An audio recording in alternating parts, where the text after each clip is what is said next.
네, 우리 기도하심으로 피우다 시작하겠습니다.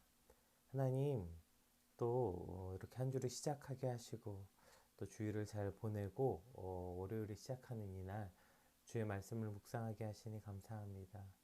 오늘 베드로에게 찾아오셔서 그를 부르셨던 그 예수님을 오늘 우리가 또 한 주를 시작하는 월요일이 아침에 발견하는 시간들이 되게 하여 주시옵소서. 감사합니다. 예수님의 이름으로 기도드립니다. 아멘. 네, 오늘 저희가 함께 살펴볼 말씀은 누가복음 5장입니다. 누가복음 5장 1절에서 11절까지 말씀 함께 같이 살펴보겠습니다.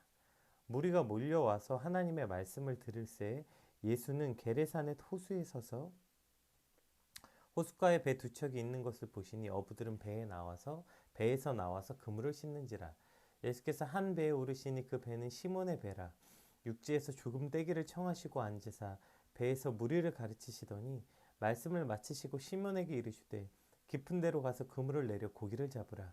시몬이 대답하여 이르되 선생님, 우리들이 밤이 새도록 수고하였으되 잡은 것이 없지만은 말씀에 의지하여 내가 그물을 내리리이다 하고 그렇게 하니 고기를 잡은 것이 심이 많아 그물이 찢어지는지라. 이에 다른 배에 있는 동무들에게 손짓하여 와서 도와달라 하니 그들이 와서 두 배를 채우며 잠기게 되었더라. 시몬 베드로가 이를 보고 예수의 무릎 아래 엎드려 이르되 주여, 나를 떠나소서, 나는 죄인이로소이다 하니 이는 자기 및 자기와 함께 있는 모든 사람이 고기 잡힌 것으로 말미암아 놀라고 세베대의 아들로서 시몬의 동업자인 야고보와 요한도 놀랐습니다. 예수께서 시몬에게 이르시되 무서워하지 말라. 이제 후로는 내가 사람을 취하리라 하시니 그들이 배를 육지에 대고 모든 것을 버려두고 예수를 따르니라. 아멘. 오늘 본문은 이제 예수님께서 베드로를 부르시는 아주 유명한 장면이죠. 예수님께서 제자들을 부르시는 장면은 공간복음 모두에 기록되어 있어요. 그러나 그 내용에서 마태, 마가, 누가의 기록이 조금씩 차이가 납니다. 특히 마태와 마가는 예수님께서 갈릴리 호숫가를 홀로 거니신 것처럼 기록하고 있지만 누가는 오늘 많은 무리가 몰려 있음을 기록하고 있고, 또 마태, 마가는 베드로의 장모가 고침받기 이전에 제자들을 부르신 것으로 기록하고 있지만 누가는 고침받은 이후로 기록하고 있어요. 또 마태, 마가는 그 안드레를 포함한 4명을 불렀다고 기록하고 있지만 누가는 안드레의 이름을 생략하였습니다. 뭐 이러한 여러 가지 이제 차이들이 있는데 그 중에 단연 가장 큰 차이는 바로 오늘 베드로의 첫 대면 장면. 그러니까 베드로가 고기를 잡는 이 기사를 누가복음에서만 기록하고 있다는 것입니다. 우리가 잘 아는 주의 말씀 의지하여 깊은 곳에 금을 던져, 네, 그 유명한 그 찬양의 배경이 오늘 본문에만 등장하는, 네, 그 배경이라는 것이죠. 1절에 보면, 그래서 1절에 게네사렛 호수라고 기록되어 있는데요. 이 게네사렛 호수는 제가 조금 전에 말씀드린 것처럼 우리가 잘 아는 갈릴리 호수와 같은 지명을 말합니다. 갈릴리 호수는 남북의 길이가 20km나 됐고 폭은 12km. 그러니까 그 면적이 144제곱킬로미터에 해당하는 엄청난 규모였기 때문에 어떠한 본문에선 갈릴리 바다라고 기록될 만큼 아주 큰 호수였던 것이죠. 그리고 이 호수에는 200여 종의 다양한 물고기가 서식하고 있어서 갈릴리 사람들의 터전이 되었던 바로 그곳, 그 유명한 갈릴리 호숫가에서 그 유명한 베드로를 부르신 사건, 그것 바로 오늘 본문에 등장하는 사건입니다. 우리 한번 기록들을 한번 볼게요. 우리 2절에서 5절까지 한번 같이 살펴보겠습니다. 호숫가에 배 두 척이 있는 것을 보시니 어부들은 배에 나와서 그물을 씻는지라. 예수께서 한 배에 오르시니 그 배는 시몬의 배라. 육지에서 조금 되기를 청하시고 앉으사 배에서 무리를 가르치시더니 말씀을 마치시고 시몬에게 이르되 깊은 데로 가서 그물을 내려 고기를 잡으라. 시몬이 대답하여 이르되 선생님, 우리들이 밤이 새도록 수고하였으되 잡은 것이 없지만은 말씀에 의지하여 내가 그물을 내리리이다 하고, 네, 이렇게 표현되어 있는데요. 그러니까 지금 호숫가에 배 두 척이 있었고 이제 그 배 앞에 어부들이 사용했던 그물을 싣고 있는 장면으로 등장합니다. 자, 그렇게 배 두 척이 있고 어부들은 배에 나와서 그물을 싣고 있었는데 이제 예수님께서 오셔서 배 하나를 좀 빌리자. 그래서 배를 육지에서 조금 띄워서 그곳에서 이제 앉으셔서 하나님 나라의 말씀을 선포하시고 말씀을 가르치셨어요. 자, 그렇게 말씀을 마치시고 나서 시몬에게 나오십니다. 그리고 와서 뭐라고 얘기해요? 깊은 데로 가서 그물을 내려 고기를 잡으라. 자, 이렇게 이야기하는 거예요. 첫 장면이 뭐였죠? 그들이 그물을 싣는 장면. 여기서 그물을 싣는 건 이제 뒤에 이제 베드로의 고백을 통해서 알 수 있지만 그들이 밤새 나가서 고기를 잡다 들어온 거예요. 하나도 못 잡았어요. 그리고 그물을 이제 다 씻어 놓은 겁니다. 아니 그렇게 애써서 그물 다 씻어 놓았고 이제 밤새 잡고 이제 들어왔는데 다시 나가라니. 다시 나가서 그물을 내리라니. 게다가 그 명령이 참 황당하기 그지없는 것이었어요. 왜냐하면 당시 갈릴리 호수는 낮에는 고기가 잘 잡히지 않는 곳. 그래서 베드로의 말처럼 밤에 나가서 고기를 잡은 것이었고 또 깊은 곳에는 고기가 없죠. 그래서 얕은 쪽으로 가서 고기를 잡게 되는. 사실 이거 민물 낚시해 본 사람들은 네, 아주 당연한 상식 아닙니까? 그래서 밤 낚시 가죠. 네. 밤에 깊지 않고 오히려 이렇게 수초들이 있는 곳. 네, 이런 쪽에 고기들이 많이 있으니까. 어쨌든 베드로는 또 어부였잖아요. 전문가였다고요. 전문 어부. 그런 베드로 입장에서 지금 예수님의 명령은 참 어떻게 보면 황당한 얘기. 뭘 몰라서 하신 말씀인가 보다 할 수 있겠지만 그러니까 전문가들이 밤새도록 고기를 못 잡았는데 밤새 고기를 잡았는데 한 마리도 못 잡았어요. 그리고 와서 그렇게 빈 그물을 씻고 있는데 근데 오셔서 다시 그물을 내리래요.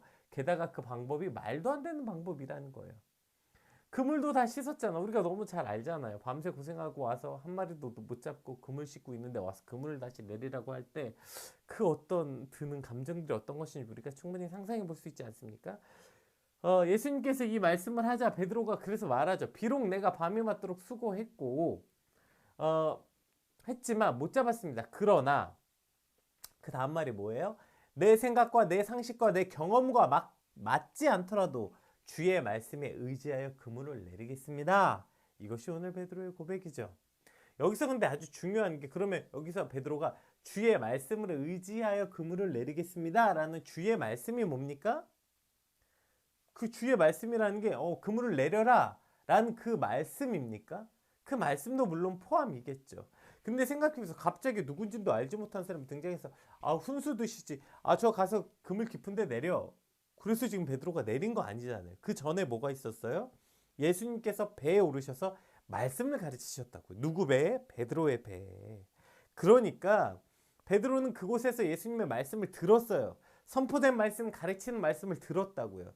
그러니까 여기서 말씀을 의지하여 그물을 내렸다 라는 이 말씀을 의지한 것은 베드로가 의지한 말씀은 4절에서 그물을 내리라 라는 이 명령의 말씀뿐 아니라 이미 3절에서 가르치심의 말씀까지 포함한 말씀이라고요. 오히려 그물을 내리게 된 더 확실한 동기는 후자의 무게가 더 있다고 볼 수 있는 거죠. 그물 내리라 라는 말 외에 이미 그 전에 예수님께서 배를 이렇게 띄우셔서 거기서 선포되고 가르치셨던 하나님의 말씀, 오히려 그 말씀이 베드로를 그물을 내리게 한 동기가 된 것이죠. 베드로는 자신의 배 위에서 가르치셨던 예수님의 말씀을 들었고 그 말씀을 통해 저분은 뭔가 다른 분이구나. 저 말씀에 순종해야겠다라는 결심이 생겼고 예수님께서 그물 내리라 라고 말씀하시니까 즉각 그 말씀에 순종할 수 있었던 것입니다.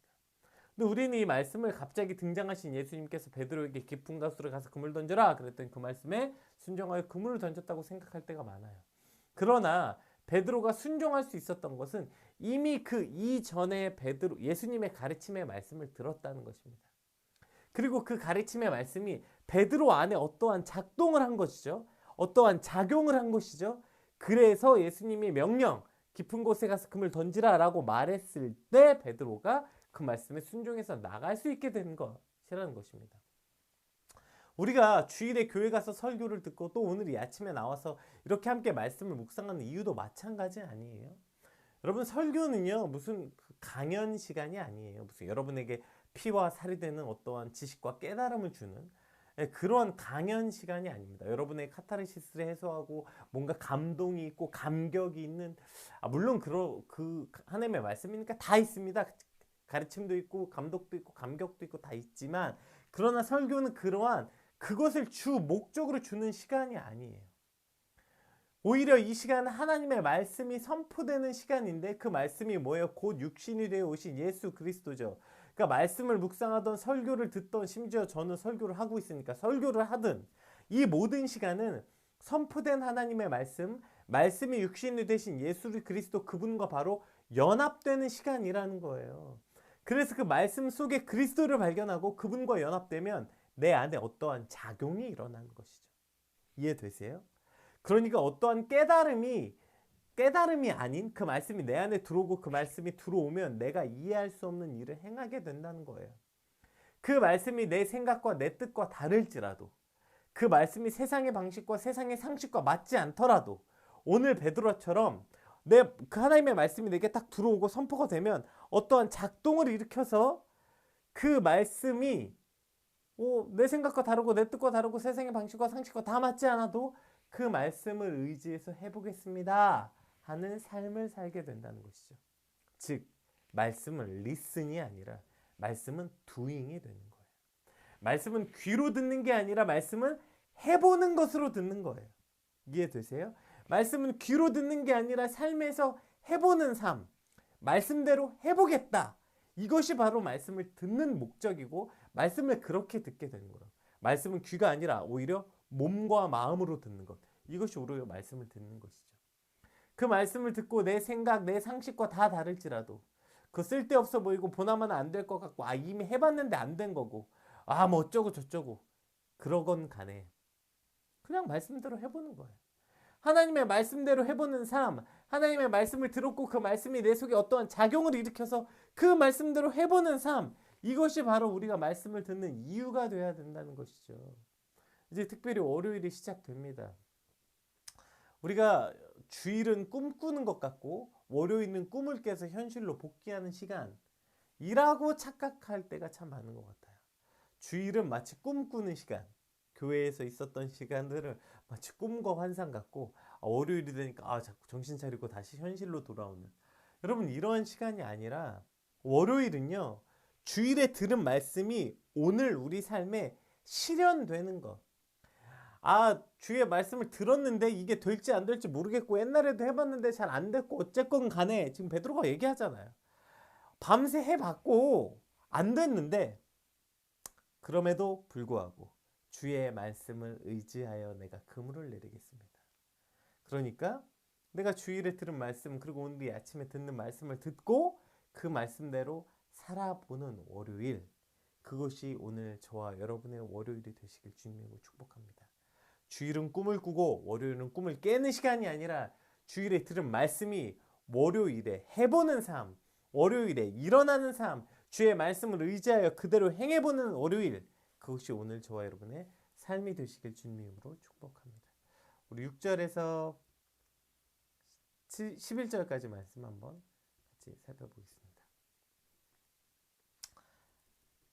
그렇게 하니 고기를 잡은 것이 심이 많아 그물이 찢어지는지라 이에 다른 배에 있는 동무들에게 손짓하여 와서 도와달라 하니 그들이 와서 두 배를 채우며 잠기게 되었더라. 시몬 베드로가 이를 보고 예수의 무릎 아래 엎드려 이르되 주여 나를 떠나소서 나는 죄인이로소이다 하니 이는 자기 및 자기와 함께 있는 모든 사람이 고기 잡힌 것으로 말미암아 놀라고 세베대의 아들로서 시몬의 동업자인 야고보와 요한도 놀랐음이라. 예수께서 시몬에게 이르되 무서워하지 말라. 이후로는 내가 사람을 취하리라 하시니 그들이 배를 육지에 대고 모든 것을 버려두고 예수를 따르니라. 아멘.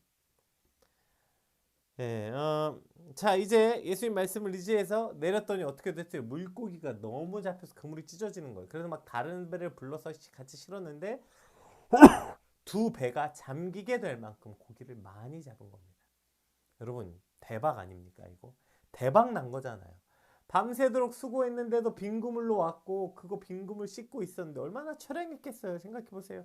밤새도록 고생했는데 물고기 한 마리 붙잡아서 그 빈 그물을 씻고 있는 그들의 심정이 얼마나 허탈하고 허무했겠습니까?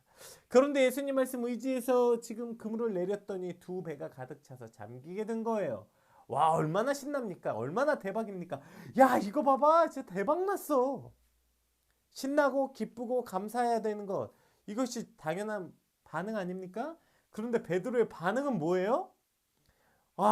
주님 감사합니다. 선생님 누군지 몰라도 진짜 감사합니다.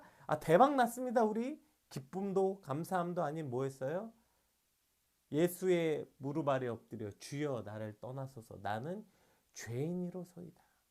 호칭부터 바뀌죠. 선생님을 보고 부르다가 주여라고 불러요. 주여, my Lord, 나를 떠나소서 나는 죄인입니다. 여러분, 이것이 얼마나 놀라운 고백입니까? 그리고 이것이야말로 베드로로 만든 사건. 이것이 얼마나 귀하고 진짜 어떤 마음으로 진짜 부러운 믿음입니까? 베드로는 지금 그냥 아무 생각 없이 바라보면 진짜 대박난 사건, 마냥 신나고 마냥 기쁘게 그지없는 이 사건 속에서 영적인 신비를 발견한 거예요. 그 영적인 신비가 뭐예요? 베드로는 그냥 와 대박났어, 물고기가 이만큼 잡혔어, 이 신난 상황에서 그 안에 계신 메시아, 하나님의 아들이신 예수 그리스도를 발견한 거예요. 그리고 하나님의 영광을 발견한 인간의 첫 번째 반응, 주여 나는 죄인입니다를 고백하게 된 것이죠. 그러니까 오늘 베드로는 물고기가 몇 마리 잡혔는지, 그거 돈으로 환산하면 얼마인지, 그거 팔면 내가 얼마 동안 일 안 해도 되는지, 뭐 이런 거 지금 관심도 없어요. 오직 예수 그리스도를 만난 것에 대한 감격과 두려움만 있는 것입니다. 이것이 바로 예수님을 만난 이들의 반응, 이것이 바로 영적인 것을 발견한 이들의 반응이라는 거예요. 예수님 외에 다른 건 안 보이는 거예요. 또 그 앞에 나의 본질을 깨닫게 되는 것. 이것이 바로 영적인 것을 발견한 이들이에요. 그러면 영적인 것을 발견하지 못한 이들은 이 삶을 반대라고 생각하면 되겠죠. 즉 육에 속하여 육적인 것만 바라보는 이들. 그래서 뭐만 보여요? 지금 베드로는 결과는 안 보이고 예수님만 보였다고 말했죠. 거꾸로 하면 돼요. 육에 속한 이들은 예수님만 안 보여요. 결과만 보여요. 예수님은 안 보여요. 결과만 보여요. 야, 물고기 대박 났어. 와, 야, 진짜 대박이야. 지금 우리 밤새 아무것도 못 잡았는데 봐봐. 와, 지금 두 배가 여러분 배가 잠길 만큼 물고기를 잡았으면 얼마나 많은 물고기 잡았겠어요. 야, 진짜 대박이야. 이게 얼마냐. 야, 이거 돈으로 보면 얼마야. 예수님 온데간데 없고 물고기만 있는 거죠. 게다가 그 다음에 또 뭐가 있어요. 그 앞에 베드로는 와 나는 죄인입니다, 나를 떠나소서, 자기를 발견했지만 거꾸로 반대면 뭘 발견해요? 나를 발견하는 거야. 야, 그래도 봤지, 깊은 데서 또 이런 물고기 건지는 나 봤지, 프로페셔널. 응? 나 진짜 대단하지 않아? 그러니까 지금 육적인 것에 속한 사람은 이렇게 되는 거예요. 물고기 대박이네, 예수님 없어요. 그 전에 예수님의 말씀도 없고 그게 순종함도 없고 결과만 보여요. 그리고 죄인인 나의 본질이 아니라 야 역시 내 실력, 내 프로페셔널, 나는 고기를 잘 잡아, 봤냐? 예. 이렇게 살아가는 것이 바로 육에 속한 삶이죠. 자, 그럼 오늘 말씀 앞에 나온 저와 여러분의 모습은 어떤 모습입니까? 영적인 것을 발견한 사람의 모습으로 살고 있습니까? 아니면 육적인 것을 발견하고 있는 사람입니까? 베드로와 같이 영적인 것을 발견한 이들, 예수님 외에는 안 보이고 그 앞에 죄인된 나를 발견한 그러한 삶을 살아가는 저와 여러분들에게 축복합니다. 또한 지금 베드로는 이 상황에서 영적인 것을 발견하는 믿음의 눈이 있었어요. 그러니까 다들 고기에 정신 팔려 있을 때 주님을 발견하고 영적인 것을 깨닫는 복이 있었던 거죠. 반대여도 마찬가지였을 거예요. 그러니까 지금 베드로는 물고기를 발견한 게 아니라, 보세요. 물고기가 가득 차서 배 2개에 가득 찼거든요. 베드로가 발견한 건 물고기가 아니라 예수님을 발견했다고요. 그러니까 베드로는 고기의 많고 적음이 아니라, 고기를 잡고 못 잡았다의 문제가 아니라, 그 모든 상황 속에서 주님을 발견할 수 있냐 없냐, 이것이 바로 베드로의 참 복이었어요. 그곳에서 주님을 발견한 게 베드로의 복이었다면 우리도 마찬가지 아닙니까? 물고기를 많이 잡아서 복이 있는 것이 아니라 그 속에 예수 그리스도를 발견하고 깨닫게 된 것이 베드로의 복이라고요. 이것이 진짜 부러운 복 아닙니까? 오늘도 우리 앞에 수많은 일들이 일어나겠죠. 오늘 당장 오늘 하루만 해도 얼마나 많은 일들이 있겠어요. 여러분 오늘 하루를 딱 생각했을 때 야, 오늘 월요일인데 이제 이거 해야 되고 저거 해야 되고 밀린 일들이 쏟아져 내리고, 상상되는 월요일의 분주함이 있잖아요. 월요병들도 있고요. 자, 이 수많은 에피소드들이 있겠죠. 어떤 일은요, 물고기가 그물이 찢어지게 잡히는 일처럼 뭔가 성취를 이루는 일이 있을 수도 있고요. 또 어떤 일은요, 밤새도록 수고하였지만 빈 그물로 돌아와야 하는 허무하고 허탈한 일일 수도 있을 거예요. 그런데 우리 안에 진짜 복은요, 우리 안에 좋은 일은 물고기가 아니라 바로 예수 그리스도라고요. 예수 그리스도를 발견하는가 그렇지 않은가, 내 삶에 예수 그리스도를 발견했는가 그렇지 않은가가 바로 좋고 나쁨의 기준이 되는 거죠. 물고기가 가득 잡혀 대박이 나도 그 안에 예수 그리스도가 없으면 그것은 내게 나쁜 일입니다. 밤새도록 수고하여 빈 그물로 돌아왔을지라도 그곳에 예수님이 계시면 그것은 내게 가장 최고로 기쁜 일입니다. 이것이 바로 오늘 저와 여러분의 진정한 고백이 되길 소망합니다.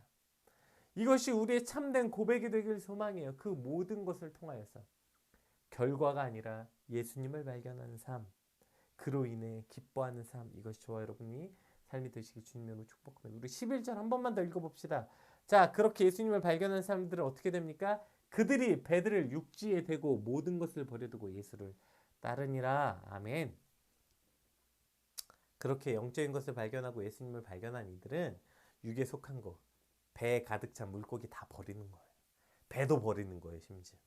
그 다 버리고 예수를 따르는 것이죠. 세상의 모든 가치를 버리고 세상의 좋은 것들, 세상의 모든 굿들을 버리고 유일한 굿, 진정한 굿이신 예수 그리스도. 그래서 God is good. 그 예수 그리스도를 따라 삶을 살게 되는 것입니다. 오늘 시작하면서 우리 같이 받은 말씀 놓고 함께 기도합시다. 주님, 주의 말씀을 귀로 듣는 것이 아니라 삶으로 듣고 믿음을 갖고 그 믿음으로 행해보는 그러한 오늘이 되게 하시고, 모든 상황 속에서 예수 그리스도를 발견하는 영적인 복이 우리에게 있게 하여 주시고, 그 모든 상황 속에서 예수님을 발견함으로 기뻐하고 예수님을 발견함으로 감사하고, 그래서 헛된 것들을 버리고 오직 예수님을 따르는 오늘이 되게 하여 주시옵소서. 우리 같이 받은 말씀 놓고 함께 기도하겠습니다. 기도합시다.